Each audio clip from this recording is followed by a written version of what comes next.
retrouve en cuisine avec Julie. Aujourd'hui on va préparer une tarte à thym, donc une spécialité française. Donc c'est un dessert à base de pommes. Donc tout au long de cette vidéo vous allez voir comment on l'a fait, ce qu'il nous faut, les ingrédients. En espérant que cette première vidéo va vous plaire. Allez, c'est parti! Je vais commencer par la liste des ingrédients.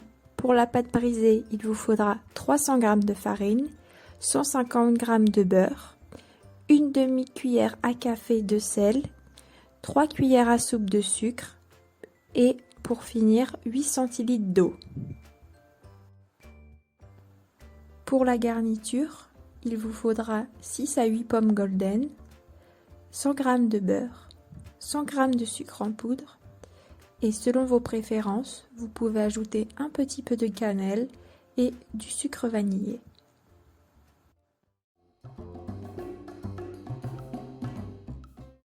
Nous allons commencer la recette par la pâte brisée. Pour cela, il vous suffira d'ajouter dans la farine un petit peu de sel, le beurre en dés, puis le sucre. Vous allez d'abord mélanger avec vos mains jusqu'à l'obtention d'une pâte un petit peu sableuse. Lorsque votre pâte est assez sableuse, vous pouvez commencer à rajouter l'eau petit à petit afin que la pâte commence à se former et à devenir une boule.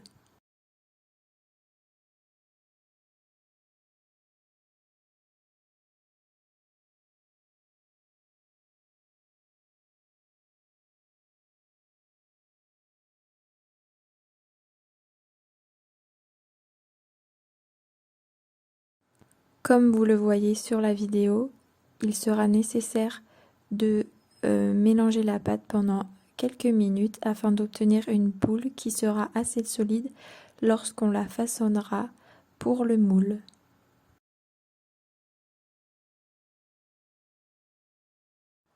Une fois votre pâte prête, vous pouvez la déposer sur votre table où il y a préalablement de la farine et vous pouvez commencer à la façonner avec votre rouleau afin qu'elle ait la taille idéale pour votre moule. N'hésitez pas, pendant votre façonnage de pâte, à regarder si elle a la taille idéale pour votre moule. Pour l'épaisseur, je vous conseille une pâte moyennement épaisse. Lorsque vous jugez que l'épaisseur de votre pâte est bonne, vous pouvez prendre votre moule et découper la pâte à l'aide de celui-ci.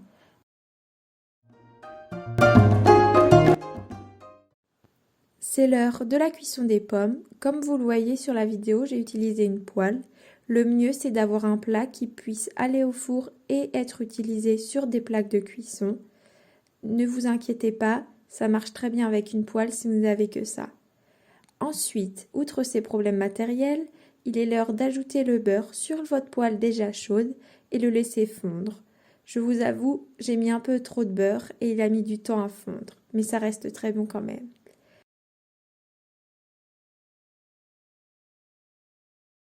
Une fois votre beurre fondu, vous pouvez ajouter votre sucre et attendre que le mélange brunisse petit à petit, qu'il prenne une couleur marron. Une fois cette couleur marron et un caramel qui apparaît, vous pouvez ajouter vos pommes.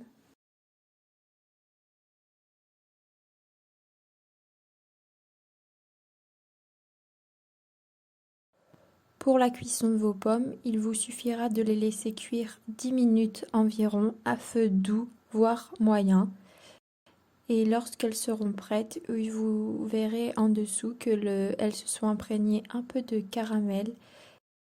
Une fois la cuisson des pommes finie, vous pouvez les disposer dans le moule comme je le fais à l'image.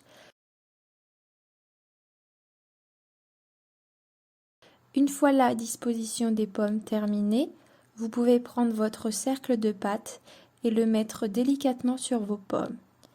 Il est important de bien écraser les bords afin que toutes les pommes soient en dessous de la pâte. C'est l'heure de la cuisson de cette petite tarte. Il vous suffira de l'enfourner à 220 degrés pendant 20 minutes dans votre four qui aura été préalablement préchauffé. Ensuite, juste un petit peu de patience pour le démoulage et la dégustation.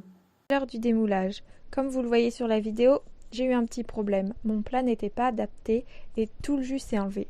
Heureusement, ça n'a pas changé le goût de la tarte. Pour la dégustation de cette tarte, je vous le conseille de la laisser refroidir, puis vous pouvez ajouter une glace à la vanille ou de la chantilly, ça sera parfait.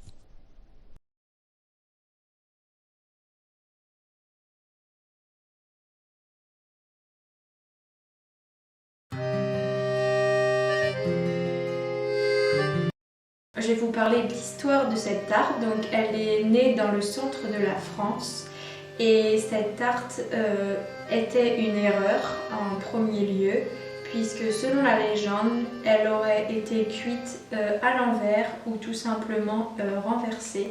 Je vous souhaite une bonne dégustation.